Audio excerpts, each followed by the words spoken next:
Good evening, everyone. I am Chris, and I have the pleasure of being joined once again with Everything in Middle-earth to help me review The Lord of the Rings, The War of the Rohirrim, which is the latest anime Lord of the Rings Middle-earth themed film at first. Back to the world of animation, though. That's kind of where Middle-earth started in film adaptation, so in many ways it has come full circle. This one's directed by Kenji Kamiyama, and it kind of has the whole production team of the original Lord of the Rings trilogy behind it, really.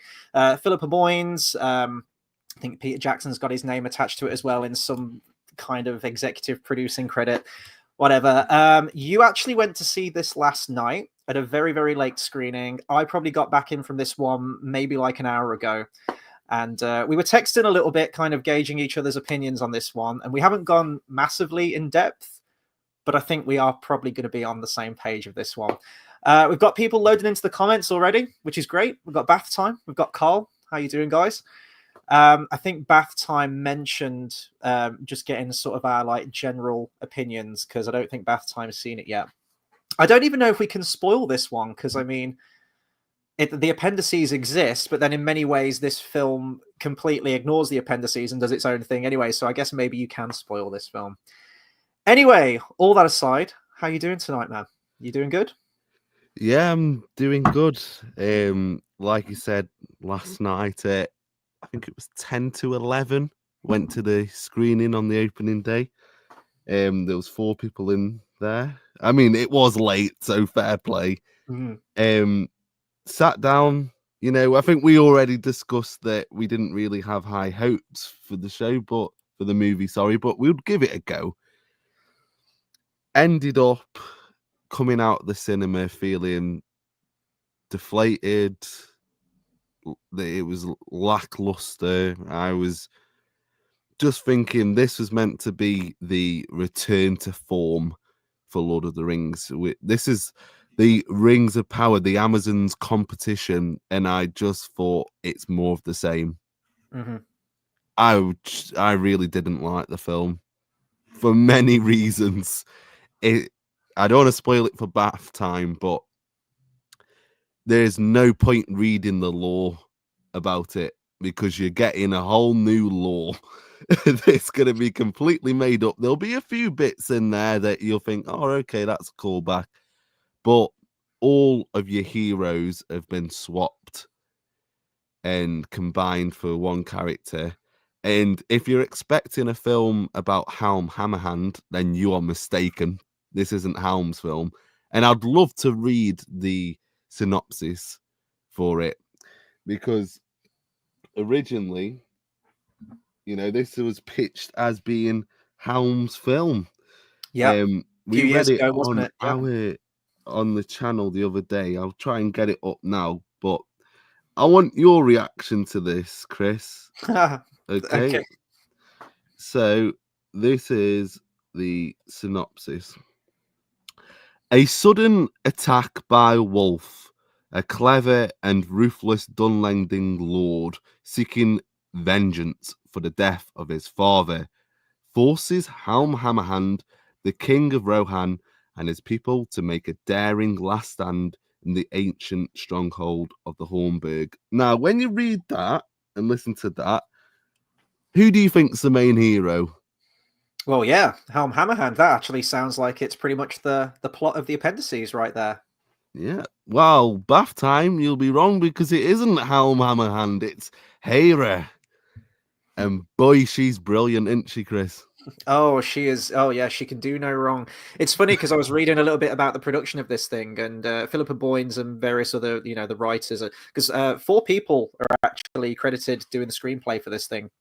They all said, she's the fastest rider and everything like that, but they wanted to avoid certain things to have like another warrior princess kind of character, because they felt that trope had been done to death.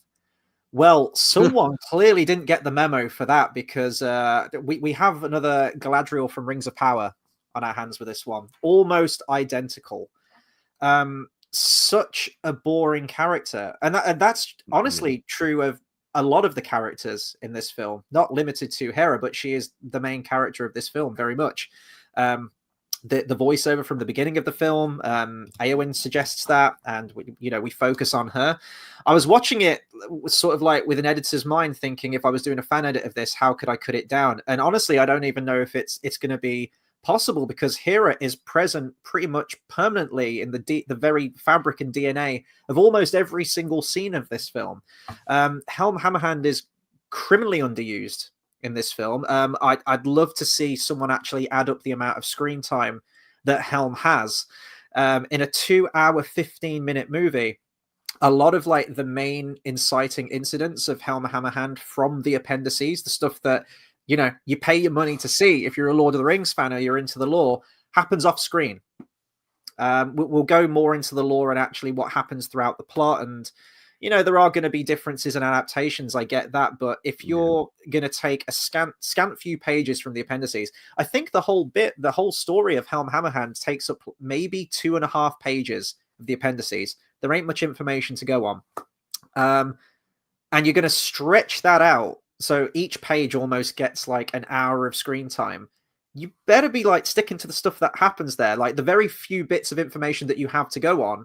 At least adapt that in some way, and it all happens off screen. And we see Hera doing the most outlandish of crazy things. She in scenes very reminiscent actually of Galadriel from Rings of Power. The whole scaling an ice mountain, like in the plains of Rohan, living at court, maybe like riding around on a horse. Somehow she can scale snowy mountains and is fully equipped to do so. She is the fastest rider. She is a skilled swordswoman. She will marry no man, and she is a shield maiden, and she's just perfect. Everyone loves her. The very, very definition of a Mary Sue character. There's no sort of intrigue or things that she needs to overcome. She is just sort of that perfect cast model of a character and released into the world. Oh, talker to eagles and to wizards now apparently as well. It's just because you don't have any kind of intrigue, or you're not seeing any kind of hero's journey with the main character of Hera, it's just an incredibly boring film to watch, especially for the lengthy runtime of 2.5 hours as well, or 2 hours 15. And it's kind of what Carl says. Carl says, I've heard its biggest problem is it's boring. It has a lot of problems, which I'm sure we'll go into, but yeah, it is boring. I was struggling to get through this. It feels like a very small story, which of course it is, really dragged out, and even still not focusing on the stuff that the story should have been focusing on. It was like one of them you said as well, and I was thinking about you. I was thinking, how could you cut this down? The first scene I thought of was the Oliphant chase scene. Yeah. I thought straight away that added so much time, and it was just pointless. I was like, there you go, that could have gone. But my biggest problem with it as well was definitely the main character. She's not as spiteful as Galadriel is. Mm-hmm. Like, I didn't hate her as a character. Like, I wasn't thinking, oh, you're obnoxious, you're this and that. Like, she's showed, spoilers, empathy when her brothers died and Helm died. So she could show emotion, whereas Galadriel couldn't. I think the problem is she couldn't be wrong in anything. Everything she did. I've got from the top of my head, a list of her achievements. Mm-hmm. So she tames an oliphant with a horn. She just knows how to do that. She kills an oliphant. She outruns an oliphant as well on foot. Yeah. Oh my God, I forgot about that. Yeah, she outruns an oliphant. She kills one single-handedly. Technically, yes, single-handedly. Yeah. But indirectly kills a second one. So she's one up on Legolas at the moment. I know she's got 2. Bloody hell, man. That still only counts as 2. Yeah. And she's the fastest rider, as you said. She's just automatically the best. We don't get to see any of this. We don't get to see her winning a race at first. It's get just straight away told. you're told that Yes. she's the best. She tames an eagle. She there was one moment in the movie that made me laugh. It was when Edoras is getting taken over and they've got a spy within the camp. Straight away, she knows who the spy is. Mm-hmm. Like, no joke, within 5 minutes, she's like, oh yeah, I know who he is. Fights him, kills him.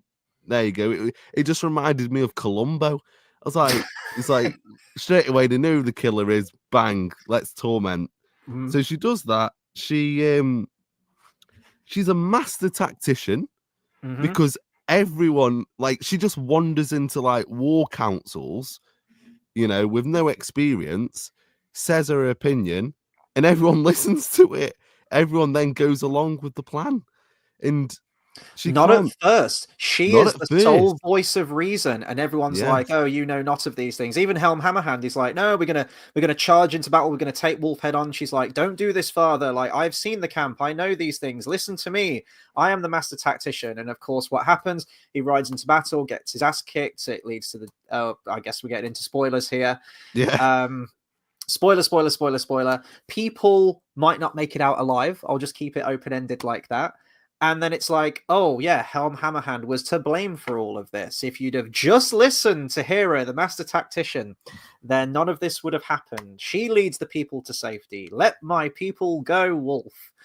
Yeah, it's the list of achievements of her compared to everyone else. Everyone else is at fault. Everyone else is a failure. There's even a scene in the film where Helm Hammerhand kind of breaks down and says, like, you are meant to rule. I have failed. I'm terrible and awful and shit at everything I do. And the fate of our people belongs to you, my daughter, my pride and my joy. Ever since the day you were born, I'm thinking, it's one can have any success in this film. Even I'm all over the place, but even her cousin is meant to have like a pivotal moment towards the end. Even that's taken away from him and given to Hera. But yeah, sorry, continue the list. Also, just real quick, Abath Time says she tames an eagle, not a proper Tolkien eagle, surely. Yes, a proper Tolkien eagle. The very eagles of Manway. Yes. Yeah. Just think of this as well. All of these achievements so far, they are in canon with the Peter Jackson movies. So just keep that in mind, Bath Time. If you ever do watch this, just think when you see Theoden do the charge of the Rohirrim, just think he wouldn't have been there without Hera. Just think about that, right? And so she knows all these battle plans. She kills an ice troll where Helm Hammerhand couldn't. See, now this one's a big spoiler. I don't know if we want to do spoilers. Let's put it to the chat. We're going to be kind of all over the place with this one, and we may need to stray into spoiler territory a little bit. Do you guys want us to talk about spoilers now, or would you rather us keep it vague at this point? You let us know in the comments. But just while we wait for responses, the ice troll part killed me because I think it was the international trailer that showed clips of that fight, right? And I was like, oh my god, so they are actually going to have Helm Hammerhand, with his guns on display, and he's like actually like landing body punches on a ice troll. I'm like, this is cool, this is what we want to see. And they even steal the kill from Helm Hammerhand, and he's in danger, and Hera comes in and steals the kill. And again, another comparison to Galadriel from the Rings of Power, Season 1, Episode 1. Remember when she's the one who kills the ice troll? God. And really easily? Yeah. How could I have forgotten? Bath Time says, do a general section, then do a spoiler section and mark it in chapters on YouTube so people can check out. Okay, let's keep it as vague as you can. Okay. At the moment, yeah. Let's just say she wins every fight she's in. Yeah. And the last thing I'll say is I don't know why Napoleon didn't turn up to Russia with his wedding suit on. Because he would have had a great deal in the winter. He would have done a great deal of damage. That's all I'll say. Because Hera decides to defend Helm's Deep in her wedding dress. Also, sorry, that's the other achievement that she does. She also is the one to name the Hornburg Helm's Deep. Oh God, she is. Yeah, That's the reason why it's yeah. called Helm's Deep. It's because Hera said so. Yep. Just And think, right. here we are again. This is all the achievements of a unnamed Tolkien character. Yeah. It Oh baffles me. man. And we open the film with very similar kind of style opening of the Lord of the Rings. You have like the New Line Cinema logo, and the music's very similar. You have the voiceover from Miranda Otto. And we did our video on your channel with that sort of going into this film, our speculation, our thoughts going into it, right? And we said, well, this is, as you mentioned, this is in canon to Peter Jackson's trilogy and the Middle Earth that he's created. If Hera is so amazing, you know, titles, achievements out the wazoo, how come people like Eowyn, who wants to get stuck in battle, why doesn't she remember like the old songs, and why doesn't she remember of, you know, of Hera and her accomplishments? Well, they're very clever at the beginning of this film, and it almost makes the film completely null and void right out of the gate, because it's just laughable. Miranda Otto Eowyn says something like, but you will not hear any tales of Hera in the old songs. It's like, for none now live who remember, or something like that. It's kind of like the Galadriel voiceover.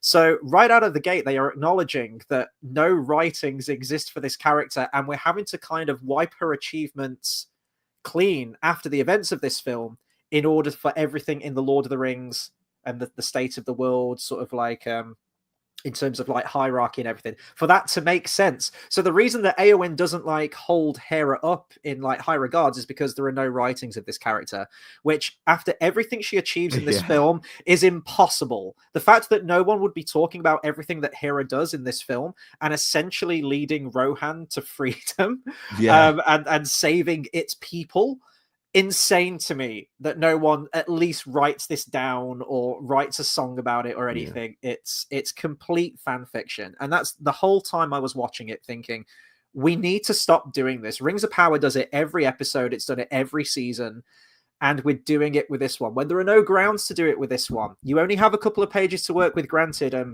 We mentioned we're not opposed to fleshing the story out, adding in new scenes, adding in new dialogue that doesn't exist. Of course, you're going to have to do that for the sake of adaptation, but you can still do that in a way that stays true to the spirit and the actual core story of what you do have to work with. You didn't need to fan fiction this and create this out of whole cloth, but we were drawn to this unnamed character. What's her story? Let's explore that. Let's write the story that Tolkien never did, and in their minds, let's do it better.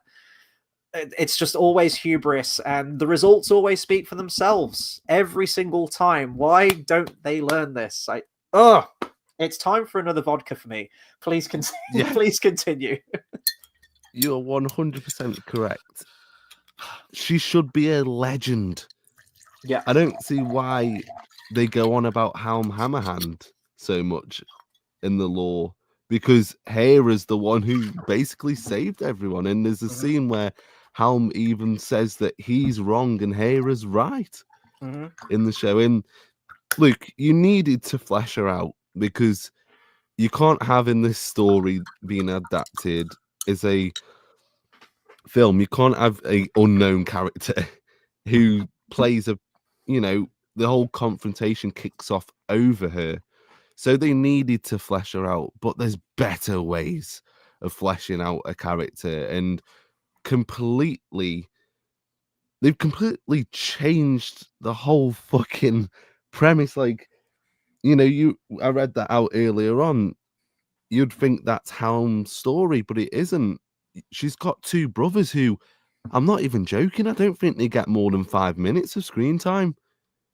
And I'll save in the spoiler later on what happens, but their achievements and in the lore of their stories and their end to their stories are brilliant, and they just get changed in this for some reason. And is it Freylach? Yeah. The cousin, he's going to be such a pivotal character in he should have been a pivotal character in this movie because he ends up, being very powerful. But no, he's sidelined. Again, it feels like his achievements have been put on to Hera, and that's where I don't like it, because yeah, you've got to flesh out this character, but don't be taking achievements away. And she could have been a brilliant fighter. You could have had that, but my God, she's perfect at everything. And this would have been the same if they made someone else very perfect. It doesn't have to be just because she's a female. If they would have done the same, let's say with, I don't know, like Helm Hammerhand, they make him flawed. He loses his temper. He can be quite a what do you call grumpy character. He does kill someone straight away. Mm-hmm. And so by making that character just perfect, it just doesn't. There's nothing there for you to latch onto with the character. There's no stakes in the movie, and I don't know if that's a product because it's an animation, or if it's the direction that they want to go with. I don't know, with the Lord of the Rings material. It is quite concerning for me, the hunt for Gollum now, because I thought when this was announced, I thought, oh, we got the War of the Rohirrim. This will directly be competing with Amazon. Surely they can't follow the same formula, but clearly they haven't learned a thing, and it's worrying because is it Philippa Bowen's worked on this? Yeah, and I've mentioned as well. I mean, I of course I love the original Lord of the Rings trilogy, and the Hobbit trilogy does have its merits as well, although significantly fewer than the Lord of the Rings. But I even mentioned when we did our video that even going back to Lord of the Rings, some of the comments you hear, the directors, the writers' commentary and stuff, certain ideas for Philippa Boyens floating around even back then, which like Arwen. I don't know if this was exclusively her idea. Maybe it was a combined idea with Peter Jackson as well, but Arwen at the Battle of Helm's Deep, which was filmed, which was shot, thankfully was removed due to sort of like fans being very vocal. Sometimes fans being very vocal can be a problem, but oftentimes it always comes from a place of love. And, thankfully they did the right things with those films. We see it creeping in even more with the Hobbit films, with Tariel's character and everything they were doing with that, with the love triangle, which again, I think that was probably a studio decision, but a lot of that was penned by Philippa Boyens. And then 10 years on now, it still astounds me that it's 10 years. I can't get over that since the Hobbit films. Still feel like very new films to me. I think we're just seeing that evolve and develop and multiply, essentially. And this is the result. This is sort of like hit fever pitch with that. And Carl mentions it earlier. He says, what is this obsession with strong women? I agree with equality, but I don't get it. And it's so boring. And that's the thing. It is boring. And we've mentioned it loads of times. I hate that we have to keep defending this, but it's true. Like Tolkien has written so many strong female characters across his legendarium, not even exclusively in Lord of the Rings, but also Silmarillion and the other extended works. You just got to go out there and read it and absorb it for yourself, because it is out there. And it does make me worried for the hunt for Gollum, because this is the same company, it's the same studio, and it's probably going to have the same team behind it. We kind of found ourselves in a interesting situation with these two rivaling companies, with Amazon and with Warner Brothers, both in charge of Tolkien related content. And well, Rings of Power speaks for itself. We saw what Amazon did with the product. Not great. And it was almost like a tour de force. It was Warner Brothers saying, hey, don't worry, guys, we got you. Like, we made the Lord of the Rings. We made the Hobbit, but we were under time constraints with that. And there was a lot of overbearing studio stuff happening with that. Don't worry, we've got you. This is going to feel like the Lord of the Rings you've all known. And they're just as bad. And it's like, well, then we've got no hope, haven't we? A core theme of this film is instilling hope into people. And sadly, I don't have any more for Tolkien-related adaptations as of right now. And I think it is just whether it is Philippa Boyens, I don't want to point a finger exclusively at her. Maybe it is the studio kind of pushing this stuff more, but things have got to change, man, because this is killing me with current media at the moment, even outside of Tolkien adaptations, because it's just everywhere, and it is just really boring. Yeah. You could have had her in this movie. You need her in this movie. She's got to be named as well. She's kind of an inciting incident, even in the actual story from the appendices, where Freka shows up and says, I want your daughter's hand for my son to marry.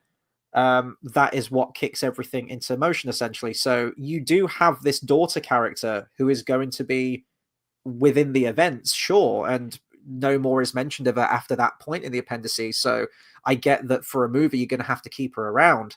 But for the love of God, keep it consistent with the story and, the times and everything within the world of Tolkien. She hasn't got to do all of this stuff to make her a strong character. She could have been served a purpose like Eowyn's character from the Two Towers, where she leads, she evacuates the people out of Edoras or watches over them, or is more of a sort of emotive character, like an empath kind of character. You could have had that. You didn't need all of this shit in there, and they can't help themselves, can they? They do it every time. They never learn. And I don't know how much how much money this film's going to make. Sorry, we've kind of guessed that we don't think it's going to make a lot, but I mean, we'll see. We'll see how much it ends up making. But I don't think people have been too jazzed with it so far, from what I've heard. How many people were in your cinema? Was it packed? Well, it was more than 4. I know you went to a later screening last night, so I went to a screening at 10 to 5. It was probably about quarter full. I was probably expecting maybe there'd be more sort of like this evening, perhaps like 7 o'clock kind of time, but there was a decent few in there, I think. I don't think this is going to bring the repeat viewings, though, that the Lord of the Rings films or the Hobbit films would.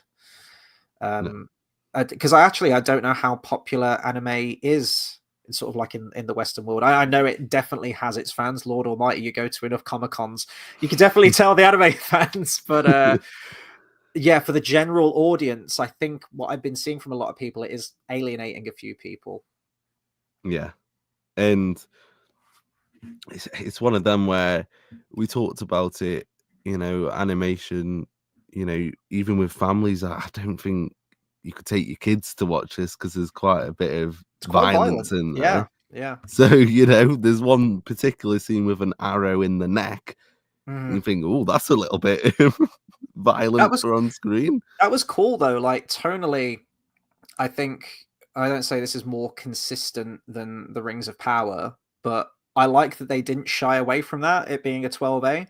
There is some stuff which I would have loved to have seen, which might have pushed it to a 15, perhaps, with Helm Hammerhand literally tearing people apart and beating them into a pulp with his bare hands, which all happens off screen.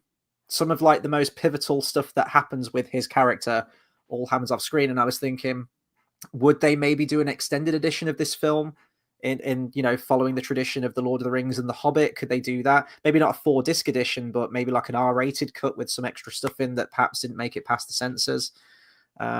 I don't know, but Bathtime raised an interesting question here. He says, I don't watch anime. I don't know if you boys do, but the art style doesn't feel right for Middle Earth, with the exception maybe of elves. What do you think about that? Do you think anime is a good medium for it?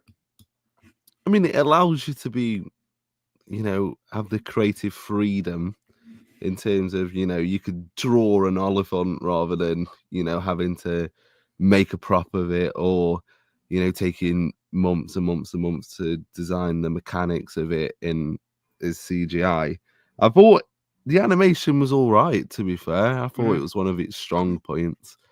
I was more actually, it kind of disengaged me a bit, was actually the voice acting. It was really bad. I don't think it was bad, wasn't it? And I thought, yeah, Brian Cox, I can't wait to hear him. And I thought, this doesn't really stand up. I don't know if that was direction, maybe. I'm not sure. But yeah, honestly, I thought he was probably the best. But yeah, across the board, it felt really stilted. It felt awkward. I didn't feel the drama or the presence behind anyone's voice. Mm. The only And person who commanded any kind of presence with their voice was was Christopher Lee, where they used archive footage. oh yeah, they used the archive line that didn't make sense. What he asked the question, and it was like it ended awkwardly. Yeah, it felt like it needed a continuation Yeah, of the sentence. So this the minor spoiler, you can see it in the international trailer, but it's really short at the very end. It doesn't amount to all that much. Saruman shows up because he inherits Isengard after all the events transpire. And you mentioned this when we did our video that they haven't used AI. They've gone back to archival audio of what from The Hobbit, I think, predominantly. And he just rocks up and he says, "If you are ever in need of assistance, my lord," and you're waiting for like, "I will be right here," like just come and see me, something. But it just ends. And it lingers a little bit, and then it cuts to the next scene. I was like, yeah, you didn't have anything else to work with, did you? yeah. You know what I loved? I loved the articles. We're bringing Christopher Lee back. I'm thinking, oh fucking hell, he's gonna have like a full scene. I was literally as soon as that line ended and it cut, I thought, why? What was the point in having him speak? Yeah. You could have literally achieved the same thing by just having him like give off a glare. Mm-hmm. That's it. And I just couldn't help but think when I was watching it, the Japanese version's going to be better. I'm going to be more engaged with watching it. It won't improve the story because the story, what they've done, is awful. But I think I would enjoy it a lot more hearing the Japanese actors because they put a lot more emphasis. You get the tone of it of the scenes a lot better than what we had in this. Era. A lot of the lines were pretty flat, to Mm-hmm. be honest. Even the brothers, a couple of the brothers, I thought they weren't great. And there was one scene that really jarred me, to do with the voice acting. It's a scene where Helm, Helm and Hera are at the Hornburg, and Helm's outside, and it's like blistery. It's really awful wind, and she's inside, and they have a quick dialogue scene. Bearing in mind it's very windy, his audio's clean, Mm-hmm. and there's no background noise. There's nothing. Yes, that could emphasize his words, but in weather conditions like that, you ain't gonna be able to hear what that person's saying. And I just thought that jarred a little bit. I thought the sound design was good, to be honest. I Mm-hmm. enjoyed the sound design. The soundtrack, man. They used a lot of the original score, which was Not as good. much as I wouldn't say Not as 80% much, though from what yeah. we've seen. Mm. Same, like that review was like, oh, it's pretty much all the old score. I thought it's not, Mm-hmm. but the original score for this film wasn't great. I know you do a bit with music. It's like, what did you think? Because I wasn't blown away. Yeah, honestly, so Stephen Gallagher did the music for this. He doesn't have a clickable link on Wikipedia, so I don't know what his list of credits are. I don't know what he's done before this movie. You can definitely hear that it's a much more pared down orchestra. It's a much smaller orchestra just based on the sound of it. It's a little bit, it just feels thinner. It doesn't have the same kind of impact or presence that the orchestra they use for the Lord of the Rings films or even the Hobbit films are. The only memorable pieces of music to me within this film are the pre-existing ones. The Rohan theme kicks in a few times. There's moments where kind of like little memberberry bits thrown in here. You have like Eowyn's morning song when Theodred in the extended edition where he's buried. You have that kind of comeback. So you have bits of music like that paired through it. But the new music, I don't think it's awful. Like, I've listened to bits of the soundtrack. It's fine. It's mostly just forgettable. It kind of just fades into background noise. There's not really any light motifs that stand out. You come out of the first Lord of the Rings film, you're probably humming like the Isengard theme, like ba ba bum bum bum bum, or the Hobbit theme. There's loads of themes that are memorable, even just from that first movie, and you don't really get that with this one. So I think I often say this, it's functional. Like the score is functional to this film, but definitely in terms of sound, it feels a lot smaller scale. So I don't know whether maybe that didn't help some of those dramatic moments because the music wasn't quite there.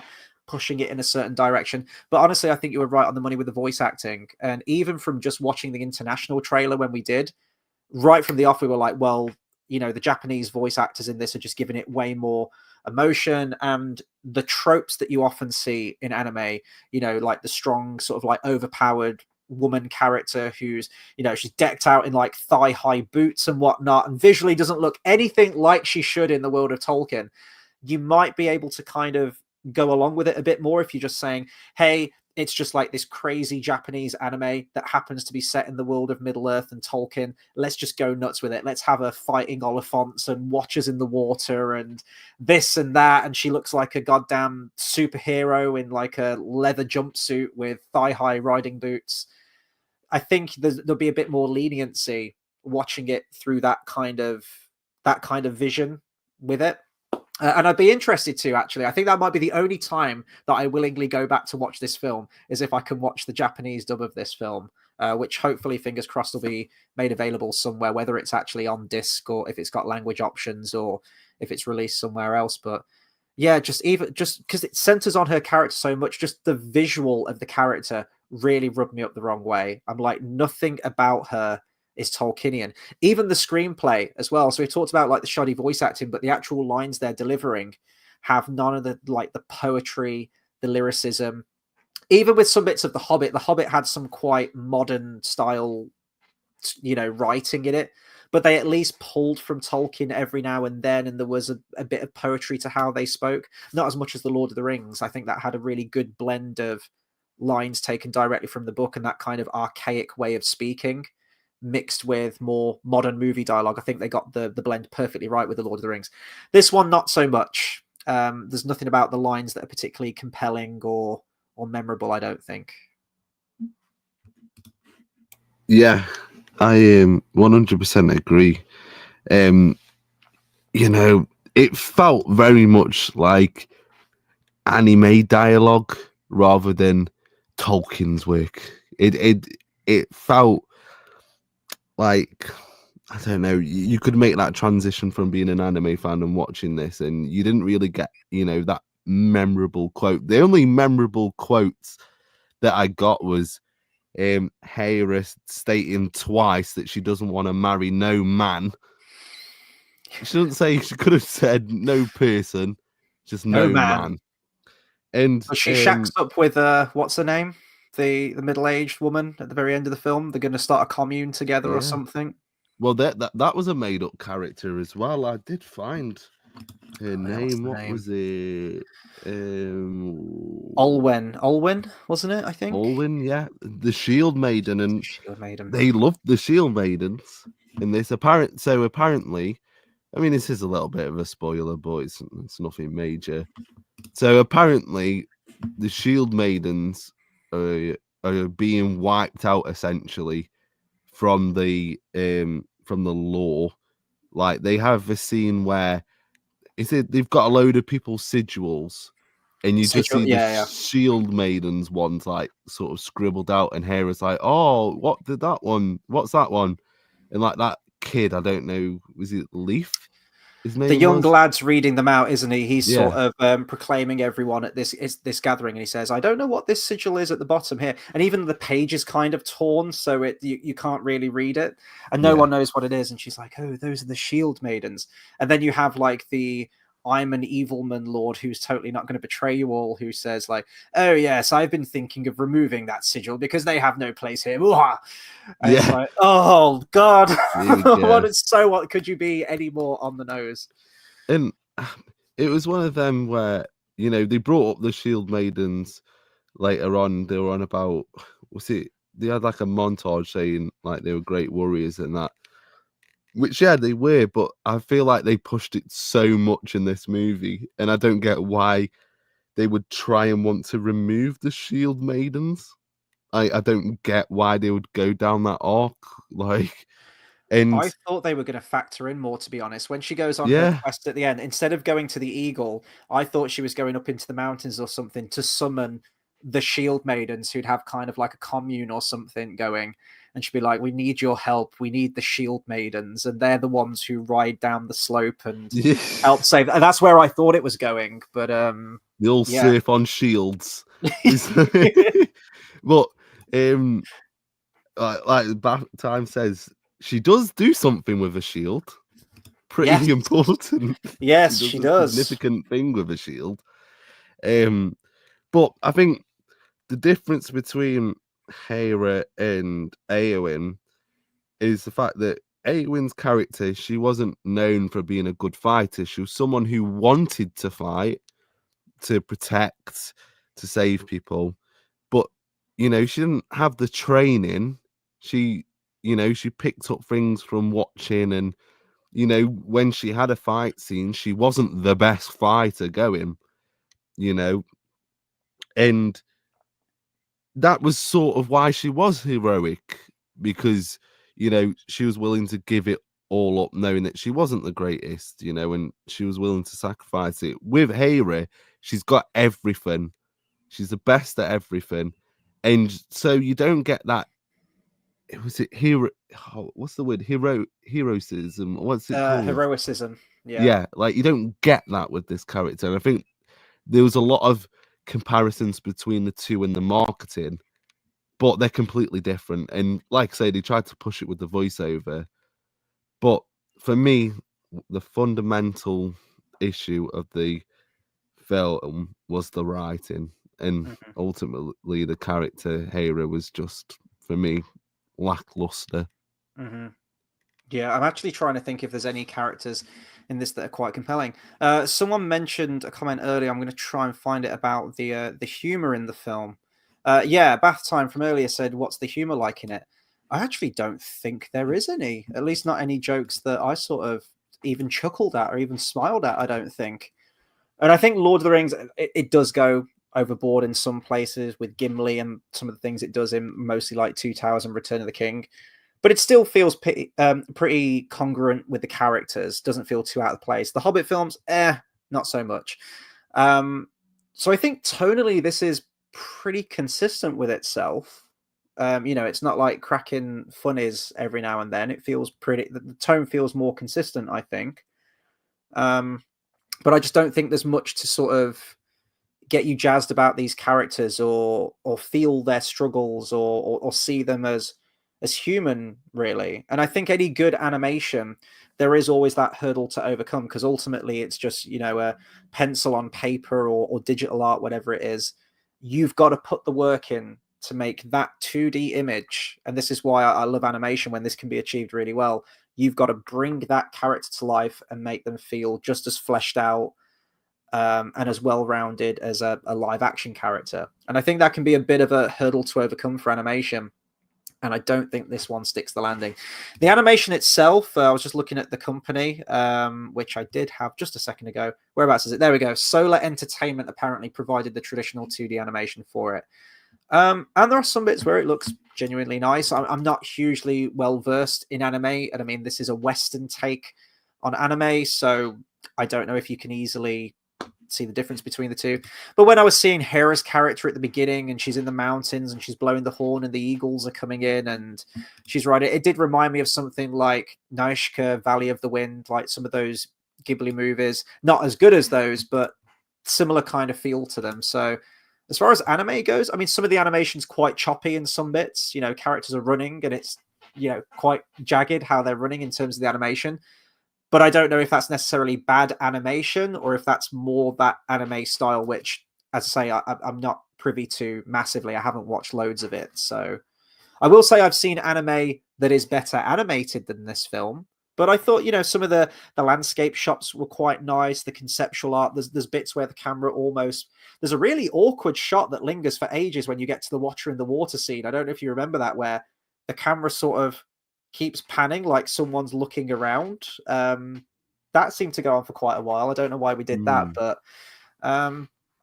yeah, like the animation didn't blow me away. This wasn't like a kind of Spider-Man Into the Spider-Verse kind of feeling, or even the Wild Robot, which I saw fairly recently, where I have to almost pick my jaw up off the floor from how wonderful and incredible the animation is. Where I haven't seen anything like this before. This is wonderful. It's fine. It's fine. My problems are not directed to the animators of this film at all. It's not their fault. They did probably exactly what they was told and worked incredibly hard to do what we have on screen. Yeah, I agree. And I was just thinking how much, creative freedom would you reckon Kenji Kamiyama had for this project? I wasn't going to do the South Park accent. But it's almost like every time I hear the name Matt Damon, I have to go, Matt Damon. Now, every time, Kenji Kamiyama. On stage, Kenji Kamiyama. But, I don't know if he was more of a Yes Man director. Yeah. I don't know much about him. I know he's worked in anime before. I think he's done Ghost in the Shell and things like that. Not the film Ghost in the Shell. I think there was a TV show he's worked on. I don't know how much of this is the brainchild of Philippa Boyens on the story team, or maybe even above her, Warner Brothers wanting this kind of stuff. I don't know. Yeah. I was trying to think, plot-wise, do you want to talk about some spoilers? We can talk about some spoilers. So I'm gonna go very, very loosely from the appendices, because it is very loosely. And actually, you know what? Apart from the intro to this film, where it was like Hera is amazing and perfect, and you get this really kind of weird modern-sounding folk song when she approaches at the beginning, which I heard on the soundtrack before, so I was kind of prepared for it. After the first initial 5 minutes, we actually get into an adaptation from the appendices. Can you believe it? It's the council that Helm Hammerhand is hosting, and we momentarily get Hera out of the leather riding jumpsuit and actually into a dress, which is much more appropriate for the Tolkienian times that he sets the world in and the culture. And Freka shows up, and Helm Hammerhand makes a joke about how fat Freka's got, and I was like, okay, tick. Almost had like a spreadsheet. Okay, like, this is good. Yes, let's keep doing this, please. I am enjoying this. And out of the entire film, that part was probably my favorite part of the film, because big shocker, was actually a pretty good adaptation of what happens in the book. Different in some parts. They kind of add this whole backstory to Hera and Wolf, which I wanted to get your opinions on, what you think about that. They were kind of childhood sweethearts. Wolf in this, I absolutely hate. Well, see, I can't even go 5 minutes with giving it a positive before segueing into a negative. Wolf is awful in this. He is Lord Simp. He is the simpiest of motherfuckers all the way through. He's a spurned lover. He's always had affections for Hera romantically, and he's mad at Rohan and Helm Hammerhand for murdering the shit out of his father with one sweet punch, one sweet right hook to the face. But he's mostly pissed off that Hera has spurned him and doesn't want to marry him. And he's edgelord. He is the edgiest of edgelords. He's got like the long unkempt hair. He's got the Anakin Skywalker anime scar across the eye, because he's like the angsty, broody, emo-ish boyfriend kind of character, whatnot. I hated that shit. I hated all of that stuff surrounding his character. But a positive sandwich. Let's bring it back. The first 10 minutes or so, I think it was 10 minutes. That might be being generous. I'm not sure, but it was a seemingly effective adaptation of the first part of the appendices, and I was kind of with it at that point. Yeah, 100%. Like, that bit was good. Like, you got the stakes pretty well. I thought that Brian Cox was good during that scene. I thought he was good, and the guy who played Freka, I thought was good. I felt it a bit jarring that whilst he's offered him to go and have a fight, Wolf would go and try and woo Hera over. I thought, why the hell are you in there? Get outside. Yeah. And they only go outside because, was it Alwyn says to him, someone comes in and says, oh, you better watch this. This is going to be entertaining. That's the only reason why they go outside. It's like the bit from Matrix, isn't it? Like, where it's like Morpheus is fighting Neo, and they all rush out to go and watch it. Go out. And, I did enjoy that. That was probably my favorite scene, because the later stuff with Helm, taking his revenge, they skipped most of it. You didn't see most of it, but you got to see this scene fully in depth, and I thought that was a brilliant scene, to be honest. I would have liked them to have fleshed out the characters a little bit more beforehand. Yeah. Get to know a little bit more about Helm before that scene, because it felt like you're straight into it. And I just remember thinking, this movie's been on for so long, yet I can't remember much of it. And the beginning bit, I'm like, I remember that we start off with Hera after the eagle, and then do we just go straight into this? She meets up with her brother, and I think Olwyn's there, and they say, "Oh, your father has called a council, and Frecker's on the way." And they kind of use that time to big up Frecker a little bit and say that he's become wealthy. He's sort of like a landowner now, and when a man attains that kind of wealth, he just thinks about what he doesn't have, and that he wants to make a power grab for Edoras and Rohan. So, and then they're like, right, get yourself changed into a dress. And she's like, oh, well, can't I just go dressed like this because I'm a badass warrior woman who doesn't need to wear a dress, even though she does wear a dress for the ending. And then we actually get to the scene, which is pretty much an accurate adaptation for the most part. I think in the book, if you go in like absolutely by the book, they actually host the council first. Helm doesn't stop it midway through and says, right, we're going to fight now. He actually says, we'll have a fight afterwards. I'm going to deal with this business now, king's business, you know, the sort, and then we'll go outside afterwards. And I think there isn't an audience outside for it. He says he turns everyone else away. And I think when when Frecker's men are there and approaching Helm Hammerhand, he's like, don't you fucking start, mate. You get yourself in there and talk to the people. This is between me and him. So I think it's more of a secluded fight. There is a bit more of a fight in this, which, you know what, I'm actually fine with. You know, as I say, like adaptation, you've got to make it a bit more visual. And whilst it is really badass that Helm Hammerhand just does one punch straight away, Frecker doesn't even get a hit in. It's just one punch done and he's dead. Frecker gets the first few punches in and there's a bit more of a slanging match before the actual death happens. So I was fine with all of that, to be honest. Although Helm only stops because of Hera again. Yes. Like she tells him to go easy on Wolf. He stops. You made a good point. I thought Wolf was equally as awful, to be honest. He was an awful villain. Yeah. You know, his motivations were more he wanted to wipe out the Rohirrim because of Hera spawned his offer. Because she even agrees at one point, which I never thought she would. She even agrees to marry him. And he's like, no, that's not enough. Yeah. He's like, I don't like your attitude. You're only doing it to save your people. I'm like, well, why else would she be doing it? Like, yeah, what you want there, people? Why like, not have it? I want you to marry me for love because I love you and you don't love me. And but it's like that. Like their backstory, they grew up together.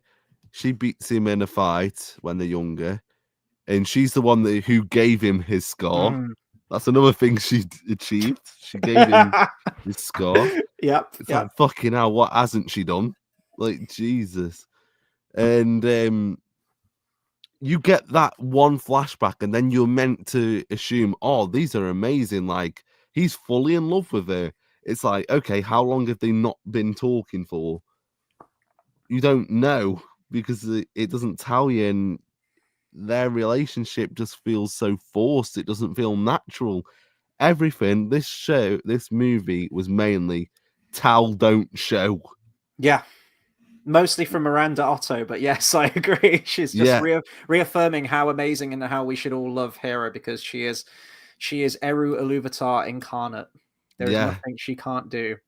Literally, she pops up like a nan with Alzheimer's, just randomly just starts saying random shit. You're like, what are you on about? But although we did get it wrong, I did think that she would end the film with her reading that story to like her kids, but she didn't. I was looking out for that. Yeah, we made a guess that maybe they do some kind of framing device, similar to how they did with the Hobbit, with old Bilbo recounting the story. I thought they might do something in order to get Eowyn properly in there, and she's telling the story to her daughters or something. Or they didn't do that, but yeah. So right after this scene, we get a bit of a time jump. Wolf kind of disappears as a shadow in the night. I think they describe it in the film. So he goes off and starts mustering his forces and building himself up. Right around this time, they start seeing the bodies of like dead horses, dead soldiers around. There's war, there's trouble a brewing in Rohan essentially. And they find the body.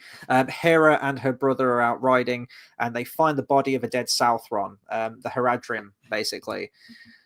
Already off the bat, I'm like, why are the Haradrim here? This is a deviation, one that I'm not okay with. And then we get our Mumakil fight, the mini Mumakil, I believe Weta called it, because they realized how outlandish and ridiculous it would be if Hera could take down a fully grown Mumakil. So they have a not so big one, like a pygmy Mumakil, if you will, one that is sort of killable. They described it as like a subspecies could have evolved, which is not really how it's described in this film. It's that they would have been brought up from the south, and it sort of like broke ranks and went rabid and started charging through the land. And then, yeah, this leads to an egregiously long, ridiculous chase scene where her brother tries quite unsuccessfully to tame the beast, but step aside, brother, because Hera's here and she's going to get the job done. So she leads the beast into a forest. I don't know much about. I mean, we've got a map here. Maybe I should just like take myself off the stream so we can actually have a closer look at the map. I don't know if there's much forest land in the plains of Rohan. I thought it was just plains, but I could be wrong. Maybe there is a forest there. However, a forest with a watcher in the water in there is a bit of a fucking stretch. And anyway, she leads it in there as a distraction, and then the Mumakil gets eaten by the watcher in the water, which is sporting some like crazy island tree hairdo, which looked a bit ridiculous. And this watcher in the water must be a big boy because he eats this entire Mumakil whole. So yeah, and then I think right after that she's kidnapped, isn't she, by General Targ or General Tarag or whatever his name is. Ew. Let's have a look. The only guy who speaks any kind of sense in this film. He is sort of like the right-hand man. He's the advisor to Wolf. And all of his advice is completely sound. And Wolf just does the complete opposite of everything this guy tells him to do the whole way through the film. The whole way through, Yeah. I thought it was a piss take up until that point. It was like, oh yeah, don't attack this person. Bang, they attack him. It's like, yep, okay. Yeah. Tog over here. But when you think about that Mumakil chase scene, that was basically to get them to a point where Hera gets captured. Just think about that. Yeah. And what a waste of time that was. And you're right, she's the only one that can outrun a Mumakil. Well, why the fuck would the Mumakil go into a forest that's dense? Like it's, there's trees everywhere, it's packed, it's tight, and yet this Mumakil runs through it easily, and then even does like that stealth move where he just like hides behind the tree, and then Hera looks over at it, and then you see it, and then it was just, I thought it was pointless, and the watcher, the watcher's having a holiday. Do you think it's the same one? Because they refer to it or he says a watcher in the water. I never thought I'd see one with my own eyes. I thought these were like super hidden Cthulhu-esque. You know what I mean? Like these creatures are never seen, like they're heard of in tales and whatnot. He's like, I've never seen one with my own eyes before. I'm like, oh, there's loads of them, apparently. Like every body of water's got a watcher in the water, apparently. Yeah, and who's the person to discover the watcher in the water? 3 guesses. Well, bath time, have a guess, because we know who it's gonna be. And it's funny, isn't it, how she throws, was it a spear into the water? The watcher just doesn't attack her. Mumakil steps forward, bang! The Mumakil's dead. The Oliphant's done. I mean, so what happened after that? Do we then? She gets captured, doesn't she? And gets brought to Wolf. Yeah, just right before that, I just have a point about the Mumakil. So I think one of the earliest things that got released about this movie was some concept art, and it was a bunch of it looked like orcs, actually, orcs with a Mumakil in tow invading Rohan. And right there I was like, whoa, where have we magicked this Mumakil from? This is not what happened. Why is this here? This is very, very confusing. And I'm guessing they just wanted to cram one in there because it's more iconography. Everyone remembers the ride of the Rohirrim against the Mumakil and how cool and visual it was, and let's just do that for anime. But I was just reading here on Wikipedia. It says the inclusion of giant elephant-like Mumakil in concept art for the film led to concern from some fans that the film was inserting the armies of Harad into the story when Tolkien did not mention their involvement. And here's the kicker. Philippa Boynes acknowledged that the appendices do not explicitly mention forces from Harad in this story, but said their involvement could be inferred since Tolkien mentions enemies of Gondor arriving to aid the Dunlendings, and elsewhere in the appendices he includes Harad as one of the enemies of Gondor in this time period. If you actually read the appendices of Helm Hammerham, they refer to Gondor couldn't aid the Rohirrim because they were being beset on the coastline by the Corsairs of Umbar. And then in the very next sentence, it refers to the Rohan also got attacked by these enemies of Gondor. So if you're reading it in sequence, you can clearly infer that the enemies of Gondor that they're actually referring to is the Corsairs of Umbar. And they even mention sort of sailing to some body of water or some ford or whatnot in Rohan. So it's clearly the Corsairs. So if you're going to have any force, it should be like the swarthy pirate characters. It should not be Haradrim and Mumakil. So yeah, already. I mentioned this on the stream that we did a couple of days ago, but I hate that. It's like, well, Tolkien never explicitly said this, but we can infer that he meant that. I'm like, no, shut up. You're wrong. Okay. So yeah. Anyway, yeah, so Hera's kidnapped right after that and taken to Wolf, and it's right here that she says, okay, I'll agree to marry you if you sort of let my people go. And as you mentioned, that's still not good enough for him. That's all he wants. That's kind of his goal. His goal is to become king of Rohan, but also to have Hera marry him. And she actually offers in this scene, and he's like, no, this is not coming from a genuine place. You're not doing it because you love me. You're just doing it to save your people. So I'm gonna turn your marriage proposal down. And he cuts her cheek with a knife in payment for the scar that she gave him. And then she just, I think her brother. How did her brother get there? By the way, did he just know where they were being taken to? You know what? Yeah, we don't know. They just rock up. There's a bit, and I'm wondering if it got cut, where after the whole water in the water thing, and she's picked up by the general and taken away, and she's kidnapped. I think he drops like something in the mud, like some kind of accessory or something like that. And I thought, oh, her brother's going to show up to the location. He's going to pick this up, and he's going to use his Aragorn tracking skills, and he's going to know where they are. I can't remember them doing that. It focuses on this thing that drops in the mud, but then there's no payoff to it. In the very next scene, her brother just happens to be at the enemy encampment. I don't know how far this encampment was away. I don't know if it was hidden. I don't know if anyone else knew about it. But anyway, he's there, and she manages to escape by jumping out of like a 50-foot window of the tower. She like parkours, doesn't she, down the crenellations of the castle or something. But oh no, she does make some jokes actually about the horse. Like her horse is outside, that's also been taken, and it's like eating some hay or something or drinking some water. And she's like, how can you be greedy at a time like this, horsey? I think that was the only joke that I can remember. And I didn't laugh at it, but it's in there.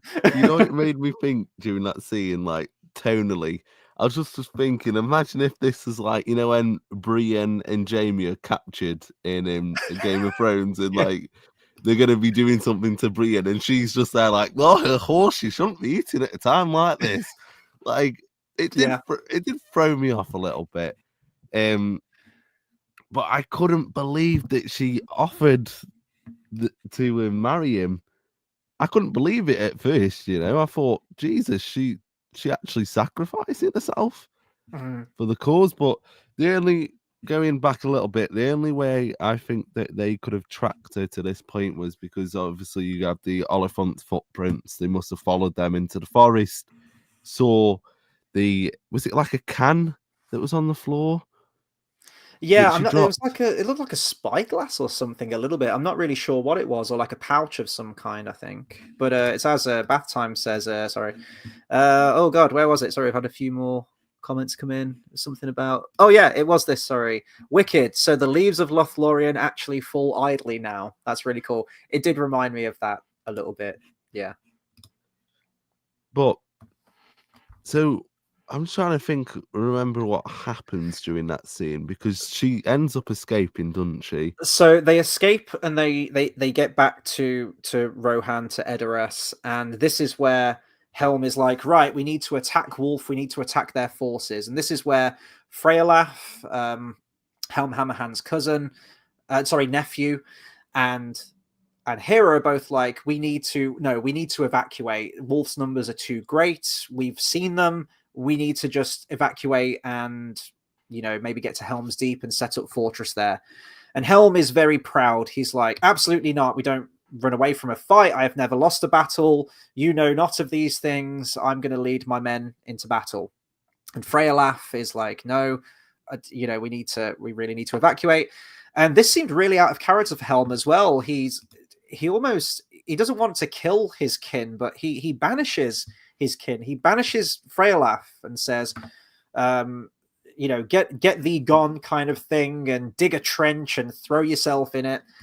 Freyalaf still remains true though and says, you'll always have my sword. But that felt wildly out of character for me, that Helm would do something like that, or refuse that counsel, or banishes his kin. It seemed very out of character for me. Well, I think we know why he did it because they needed to put Freylaf's achievements onto Hera.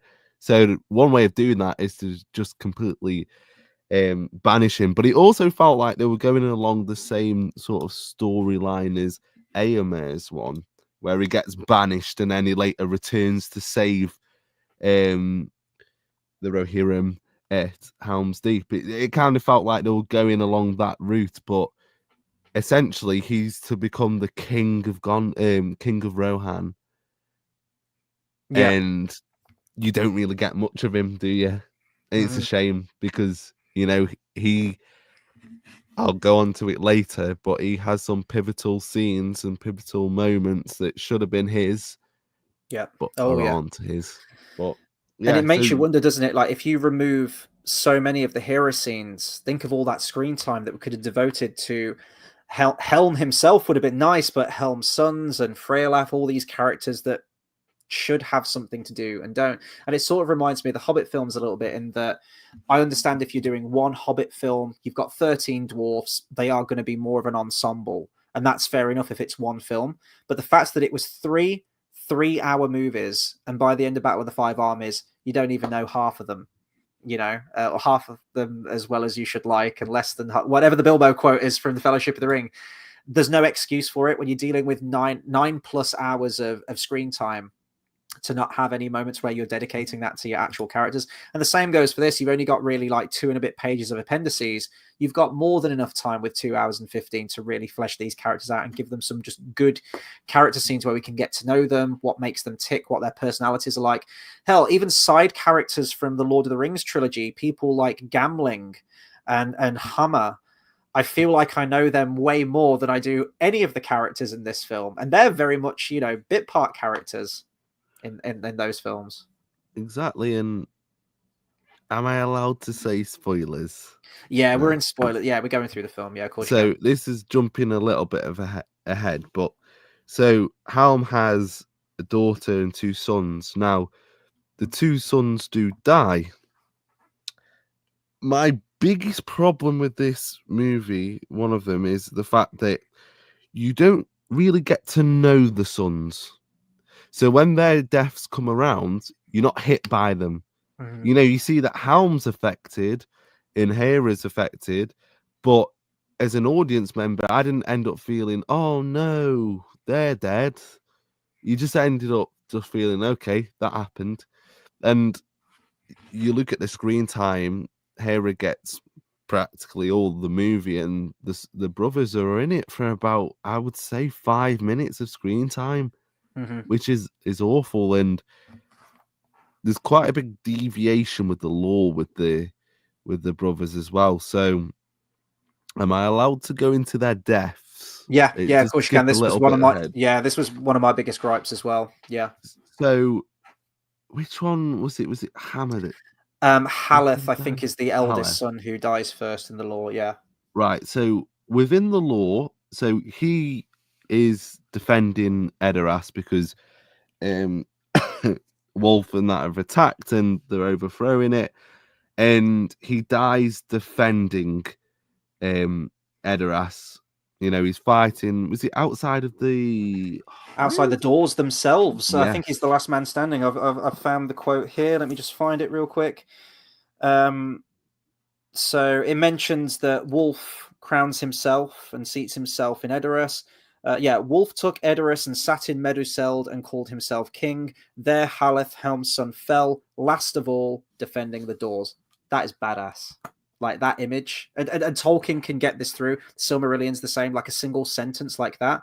Not loads of description in it, but the image that you can conjure of that heroism and, you know, defending to the last man to the doors, believing in that cause. So great.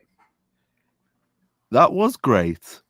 However, What do we his get? death scene, what we get is, was it Hera and him, they were fighting to clear out they won the fight, weren't they, against the Dullendings, and then all of a sudden he's celebrating, and then the next minute Wolf shoots him in the neck with an arrow. Yeah. And then he's dead. What do you feel to all of Edoras pretty much and Meduseld burning to the ground and they rebuild it? What do you think to that? Because when you read there and it says that Wolf attacked and sat himself in Meduseld, he does seat himself in Meduseld in this film. In the broken, burnt out ashes of the throne room, it's almost like, I think Daenerys does something similar, doesn't she, in season 8 of Game of Thrones? Oh God, I've got to try and remind myself of season 8 of Game of Thrones right now. But I'm like, yeah, you're the king, but the king of what? You've burnt the throne room and all of its land. Now you've got to rebuild. That's a grind for you, you know? So yeah, so you have the fight scene. There's kind of like a Braveheart moment as well, where the Lord, who is clearly not a traitor to Helm Hammerhand, he's like, I devote 300 riders to the cause, and we will cover the eastern flank or whatever of your army. And they rock up to the battlefield, and it's like that moment in Braveheart where the troops don't show up and betray him. So Helm is completely outmatched. Meanwhile, Hera immediately knows what's going on and starts evacuating the people. And yeah, that's where you have the assault on Edoras with Mumakil, with more Mumakil now that show up. And I want to bring up this comment because I completely agree with it. If I can find it. Yeah, here. Really like how having the Oliphants in this completely reframes the look of horror from Theoden when he sees them for the first time. Yeah, I always got the impression that was the first time that the Rohirrim were witnessing something like this completely, you know, completely alien to them. They can only fathom what these things are. Haleth does actually take one down. I can't remember how. Somehow he gets up on top of the back of the Oliphant and he's got his axe and he's like repeatedly smacking it in the head. And he takes it down, yeah, and then he's celebrating. He's too busy celebrating, and then Wolf fires the arrow which goes through his neck, and it lacks all of the impact. It kind of reminds me of the missed opportunity from the Hobbit as well, how you have Philly and Killy dying in the ways that they do in the film, and then you actually read the book and it said that Philly and Killy fell defending their uncle with shield and body, and I'm like, that's so much cooler than what we got. Yeah, 100%. And I saw a comment just actually from Bath Time. Where is it now? Which one is it? Let me know. I read the appendices last night, and I'll be a bit annoyed, to be fair, if the nephew doesn't kill Wolf. Well, stick around. Yeah, it reminded me of Practical Jokers then. Well, you don't. Well, you're going to be very disappointed, Bath Time, and I think you can guess who gets the final kill. Mm. And I'll just let you know it's not the nephew. No. He's barely in it, and he is only king because of Hera, and because It she should didn't have. want the crown. Yeah, Hera. It should have been you. His words, not Fuck mine. off. Yeah. Fuck off. Fuck Right. off. So one son's down. Then Haleth Yeah. has just bitten the dust. He's taken an arrow to the neck like a champ. Not defending the doors like he should have been. No. Pretty much right after that, Helm is peppered with arrows as well. I can't remember how many arrows he takes actually. I think it's more than Boromir. It looked like like a human pincushion. I think he had like 5 or 6 like poking out of him. So Yeah. Hera gets him out of the fray and starts riding towards Helm's Deep to get him to safety. And they're riding away. They're fleeing away from Wolf, who's in pursuit on horseback. And it cuts to Hammer, and his old girl of a horse is exhausted and can't keep up. So he stops and makes his last stand at this point, doesn't he? Kind of. A bit, but you're forgetting. Before this, Hera says to Hammer, "Your horse is old. I think you need another horse. Take mine." Yeah. Take mine." And he's like, no, my horse is fine. So again, she's right. Yeah. Again, so if only he'd have listened. Yeah, if only he would have listened. These narrow-minded men. Yeah. Yeah. God, I wonder how they've survived for so long. Gosh.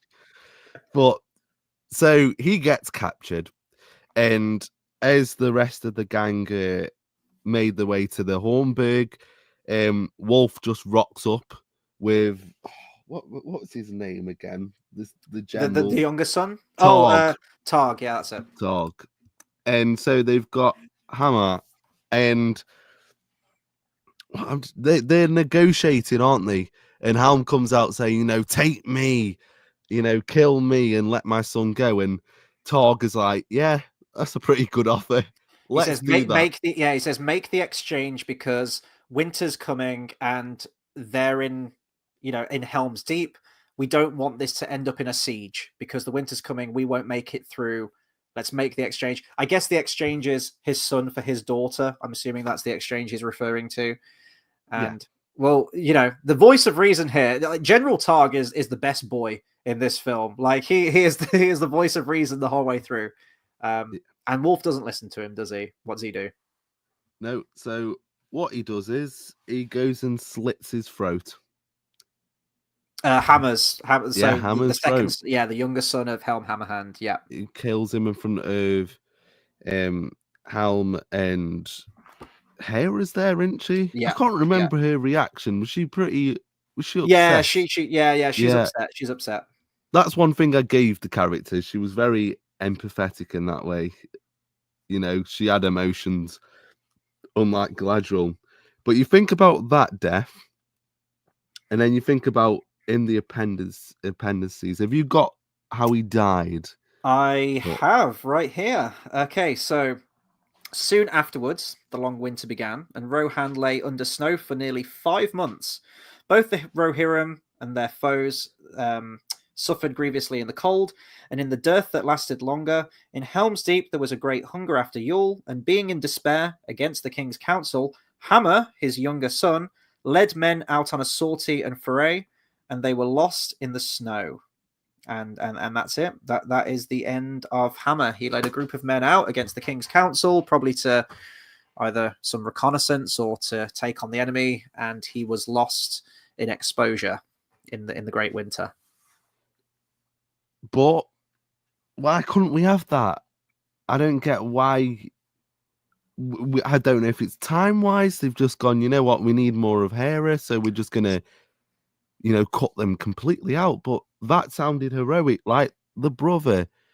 Why couldn't we have it where he decided to stay behind and fight and die? Who thought that, you know what? I think's better than having him die a heroic death. Let's have him get a straight arrow to the neck. Who thought of that as a positive change? Think of all the scenes we could have had. Yeah, like Helm Hammerhand talking to his eldest son about, lineage and one day you will be king kind of thing. And then because the two sons' death almost happens right after one another, don't they? The Haleth Yeah. and Hammer death scenes. It's very, very close in terms of runtime of the film. I think they're even taking Helm Hammerhand still in his armor, still peppered with arrows, up to Helm's Deep when the second son dies. So it's literally right after. You could have had scenes of Helm and his younger son talking about the loss of, you know, his son and his brother, and now he is the heir to Rohan, and we could have had all of that. We could have had scenes. We could have actually had dialogue scenes building these characters up, and then the tragic loss that his younger son now feels that he has to rise to the occasion and be like his elder brother and make things happen and be kingly, and that's when he goes out and is killed. You could have had all scenes like that, but we don't know these characters. It actually does remind me in some ways of The Hobbit, how Cilly and Fili are the heirs to the line of Durin, and with the exception of one line in Desolation of Smaug where Thorin's like, one day you will be king and you will understand, we don't get any insight into that, really. So that when they die in Battle of the Five Armies and each one gets picked off right after one another, very similar to this, you don't really feel the effects of that because we haven't spent time with them or any dialogue scenes like that. Yeah, and I think ultimately the writers have failed on their part, you know, because you don't get to know the characters, you don't get to know the family dynamics. You just have to assume. And it's a shame, to be fair, and you know, it's sacrifice for the main character, who's a unnamed character in the fucking appendices. How have we come to this? It is literally the horse and the rider, is it? Like, how did it come to this? What 100%, man. The only thing that they didn't do, which I thought they would have done, is have Hera blow the horn at the in Helm's Deep. That's the only thing I thought that they would have done, but they didn't. Do you think they built that afterwards?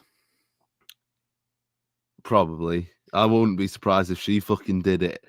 But speaking of the horn, by the way, phrasing. Sorry. The horns in this movie where they blast them. Was it weird to you that the sound that they used for the horn was the horn of Gondor, Boromir's horn from Fellowship? They don't sound like the Rohirrim horns when they blast them at the Ride of the Rohirrim. I 100% thought the exact same thing. And there was another sound which I thought they used, which was the same. There was, I think, I'm not sure if it's when Wolf's army is arriving at the Hornburg. They use the Grond chant, but they distort it. Oh, I didn't hear that. It sounds like when you watch it again, I was thinking, oh, you reused that.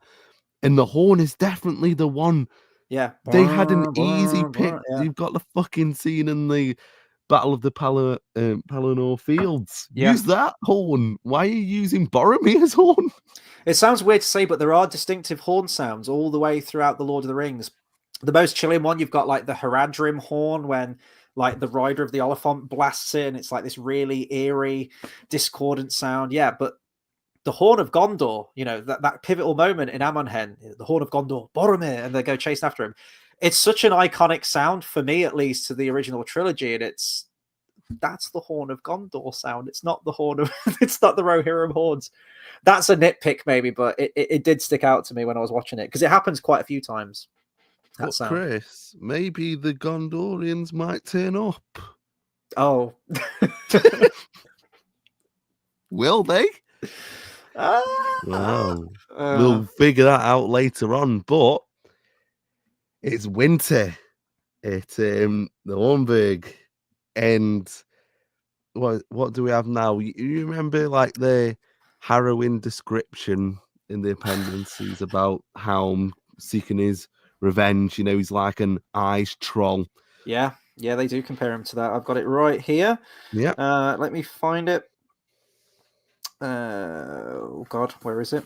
Where was I last time? Helm grew fierce and gaunt for famine and grief, and the dread of him alone was worth many men in defense of the burg. He would go out by himself, clad in white, and stalk like a snow troll into the camps of his enemies and slay many men with his hands. It was believed that if he bore no weapon would bite on him. The Dunlending said that if he could find no food, he ate men, and this tale lasted long in Dunland.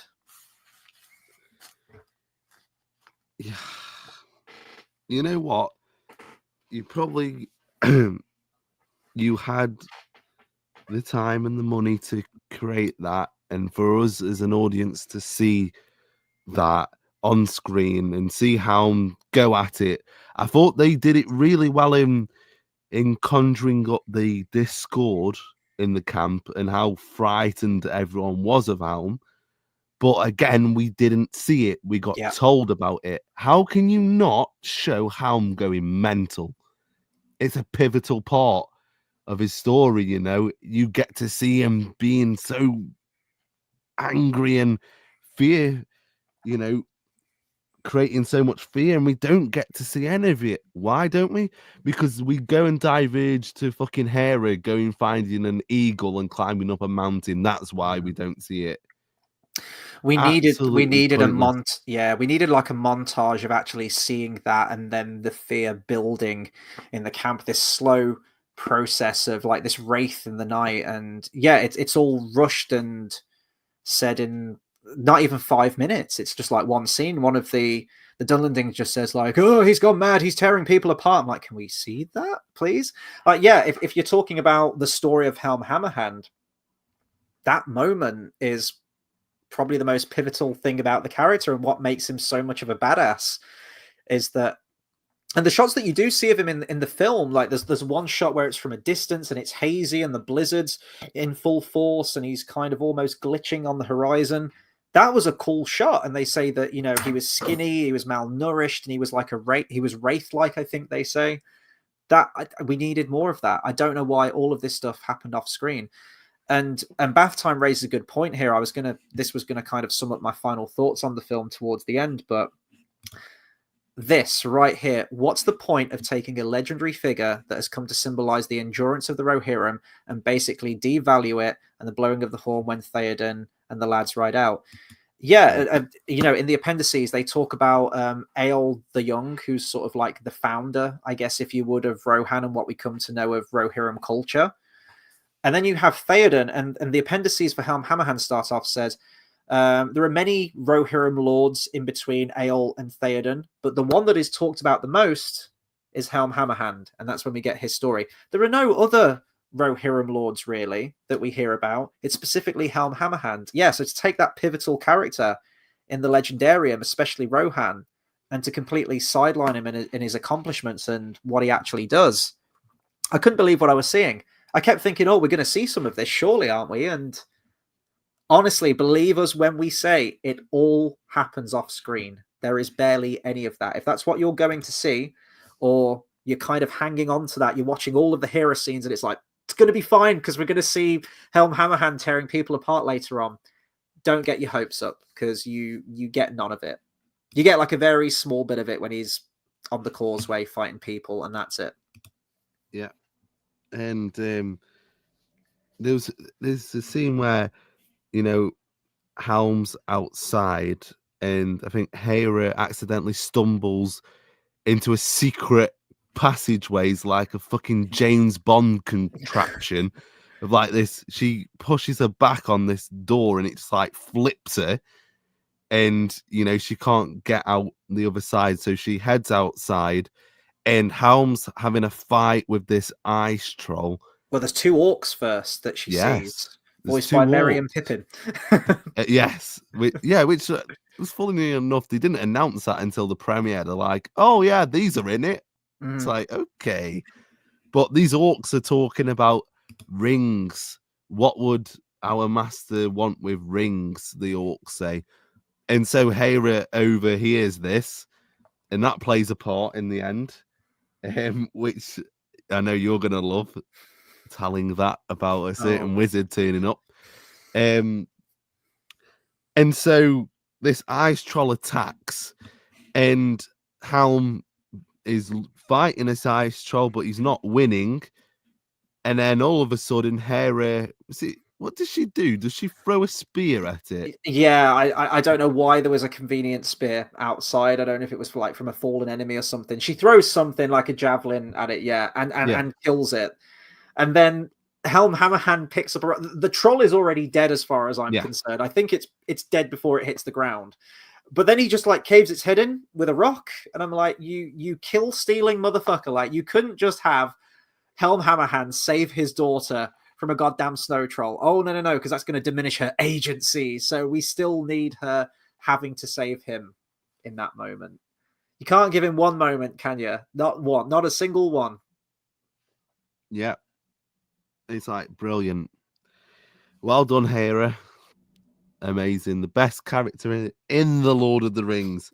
You know, apparently. It's so good that Tolkien didn't even write about her, and you won't hear about it. Absolutely brilliant. And then, so what happens after that? So they go and try and run back, because I think Wolf turns up at that point with his army. So they're running away, escaping. He so they reach the walkway and he breaks. Does he push open the door or break open? He's trying to open the door to Helm's Deep. So they've gone up the causeway, and he's trying to open the door, and it's freezing, and the exposure's crazy, and he can't get the door open. This strong, roided out bloke with infinite strength who can, land body shots on a snow troll. He can't open the door until Hera, who's like this 80-pound girl, comes and helps him, and then all of a sudden the door's open just fine. And he gets her through the doors, he gets her to safety, and then he chooses to seal the door shut. Not before telling her how amazing she is and how she will lead the people to greatness, and she will be the true leader, the leader that he could never be, essentially, and lead Rohan to a better tomorrow. And he closes the door and he makes his final stand on the causeway, and there's a bunch of people trying to land a shot at him, and he's punching them all down. That scene was actually pretty cool. I didn't mind that. That was more of the stuff that I wanted to actually see from the story. And then it goes into another bit, which is kind of an adaptation, from the appendices, where it cuts to the following morning, and the sunlight's back, and the snows have ebbed a little bit, and Helm Hammerhand is frozen in place, and they even quote some stuff from the appendices. Surprise, surprise! I almost have to pick myself up off the floor from, complete shock when they actually quote something from it, where they say that his knees were unbent and he was like frozen in place, and he hadn't been felled, basically. But can you imagine being the guy who has to scrape him off the causeway and lay him on the bed? That would be funny.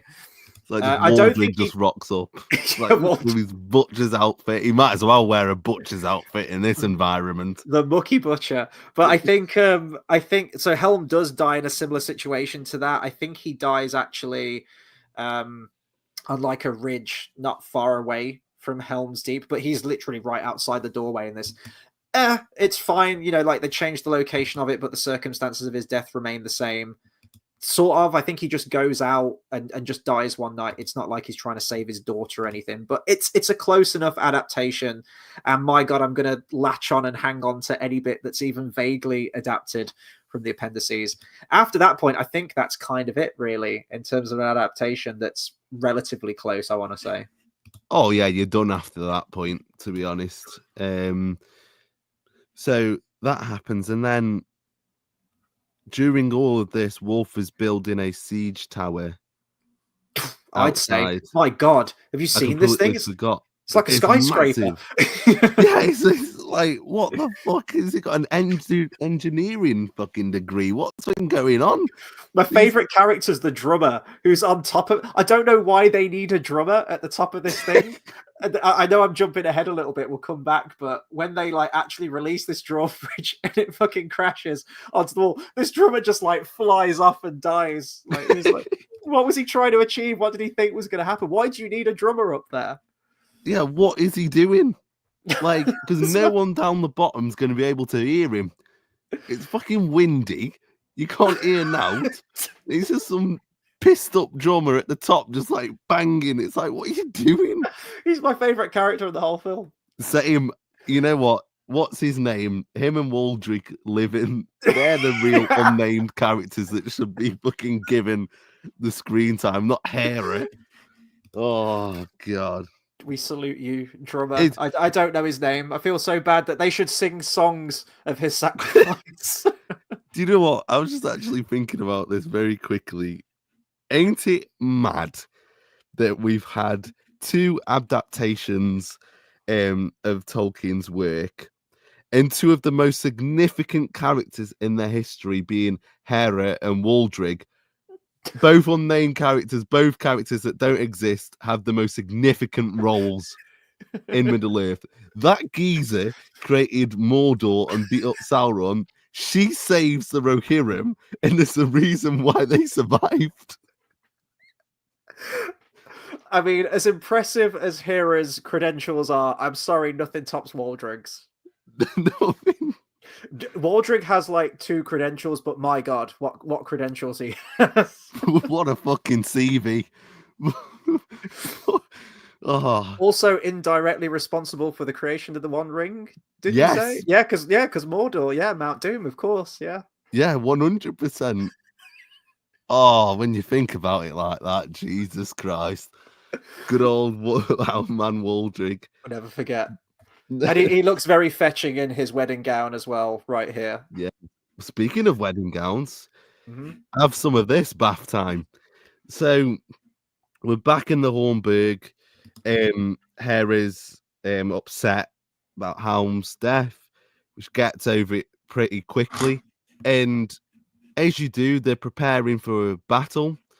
And because Wolf wanted to marry her and she said no, she says something along the lines of, I'll give him a wedding dress or something like that.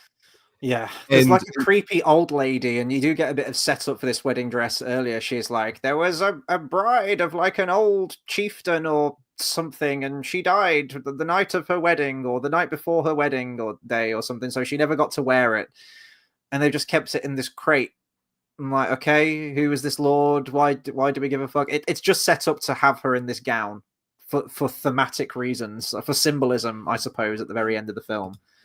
Right before the dress, though, she scales a snowy mountain with ice picks and crampons and speaks to an eagle of Manwë. And she sends this eagle, we don't realize at this point, but sends him up. Well, they lug the armor of Helm Hammerhand up this mountain, don't they, first?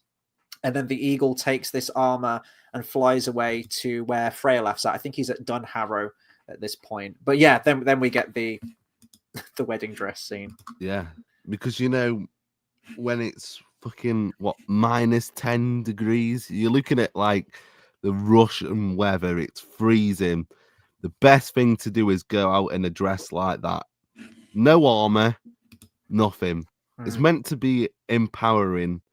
It just looks stupid, to be honest. Why? You're not going to have the best movement if you're fucking going around in a frock. How? It's like Flashheart from Blackadder. Weird. I've always felt more comfy in a dress. Oh, I love Captain Flashheart. Oh man, that's what we needed. No eagle, just him on his fucking World War One helicopter, fucking hell yeah, plane. But yeah, so she is in charge now, leading the resistance because there's no other senior officer, any commanders. There's no one. She's in charge. Mm-hmm. Brilliant. And oh my gosh, do you want to say anything else about the battle?